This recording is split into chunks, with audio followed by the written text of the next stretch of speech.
La crise sanitaire et sociale a un impact très important sur nos actions de solidarité. La solidarité continue, s'adapte et s'amplifie dans le contexte actuel d'aggravation de la pauvreté.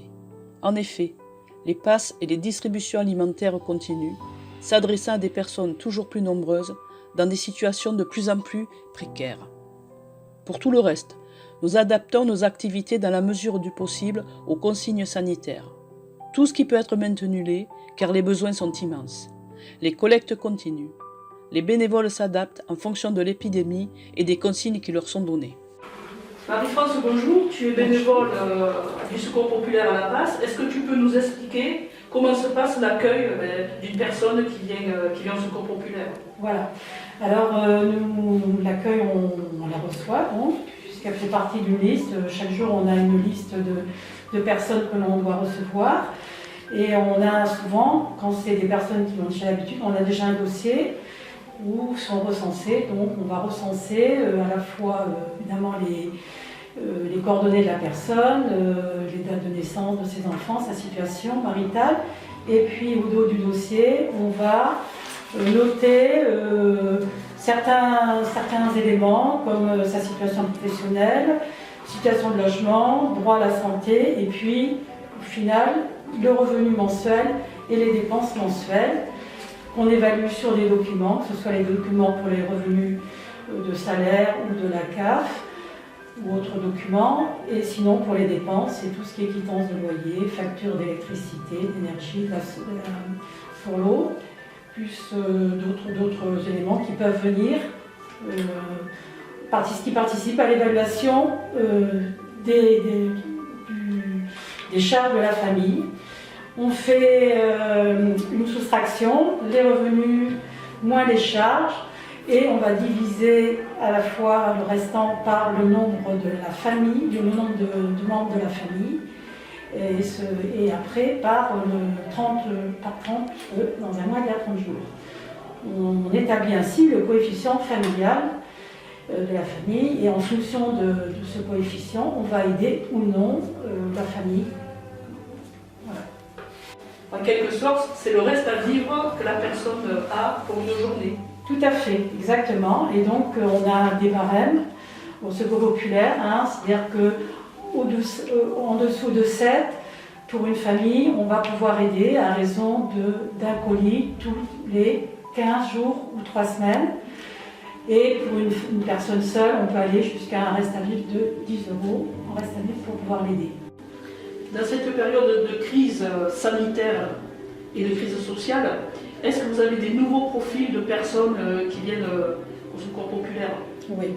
Oui, on a vu vraiment d'abord une augmentation avec de nouveaux profils, notamment des gens qui étaient peut-être ou des artisans ou des gens qui avaient des petits CDD qui n'ont pas été renouvelés. Des gens également qui n'ont pas vu leur carte de séjour se renouveler parce qu'au niveau de la préfecture, le dossier n'a pas pu être enregistré en temps et en heure, et donc ça a pris du retard. Donc on voit vraiment des gens aujourd'hui qui sont dans des situations très difficiles.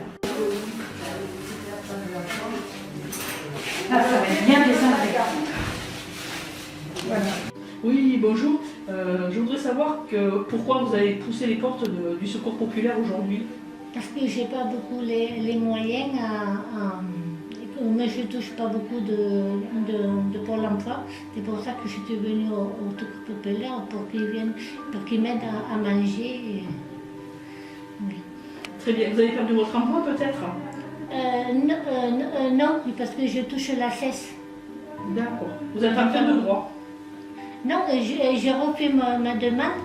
Mais là, j'ai jusqu'à 6 mois à avoir la cesse, après il faudra que je redemande Mais je touche 450 € de la cesse. D'accord, donc c'est pas possible de vivre avec 450 €. Oui, voilà, c'est ça. Janine, bonjour. Est-ce que tu peux nous expliquer quel est ton rôle à la place? Mon rôle, c'est organiser correctement le travail à permanence d'accueil. Ça veut dire prendre les rendez-vous, expliquer bien aux demandeurs d'aide avec quel justificatif et documents nécessaires il faut venir à Secours populaire et quelle aide on peut leur proposer.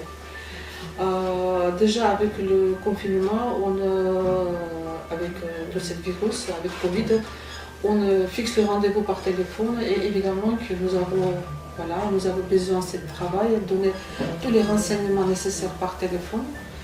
Après, je sors les dossiers, j'enregistre tous ces dossiers par informatique. Et tous les jours, je donne toutes les informations nécessaires par différents événements, ceux qu'on organise, notre association l'organise. Et ça change presque tous les jours. Et tout ça, il faut transmettre tous les jours à notre accueillante pour passer ce message pour les bénéficiaires qui viennent nous voir. Différence d'aides. Pendant cette crise sanitaire et sociale, je suppose que l'activité du Secours populaire a augmenté. Est-ce que tu peux nous dire un peu les éléments que tu as à l'heure d'aujourd'hui? Évidemment qu'avec la crise et avec tout ce qui se passe en ce moment, pas uniquement en France, mais avec tout le monde entier, la situation est vraiment très très aggravée. Pour la période depuis mars jusqu'à octobre, on a donné plus de 6 000 colis en plus qu'on a eu pour la même période en 2019. Et ce chiffre, ça fait presque 30% d'augmentation de demande d'aide. Et pour une petite ville comme Nîmes, c'est vraiment énorme. Par rapport à la même période, nous avons une forte augmentation, 30% de plus de demande d'aide. Je voudrais remercier tous les bénévoles de permanence d'accueil et tous les bénévoles de Secours populaire qui, malgré toutes les difficultés, continuent de faire un travail formidable pour les écouter, pour aider et pour orienter et donner bonne orientation pour toutes les personnes qui viennent nous voir pour cette période très très vraiment difficile. Les permanences d'accueil, de solidarité et de relais santé sont des lieux où se croisent celui qui vient donner et celui qui vient pour recevoir. Elles sont avant tout un lieu d'écoute compréhensible où s'instaure un climat de confiance réciproque. Elles ne sont ni un lieu de distribution matérielle permanente, ni un CCAS bis.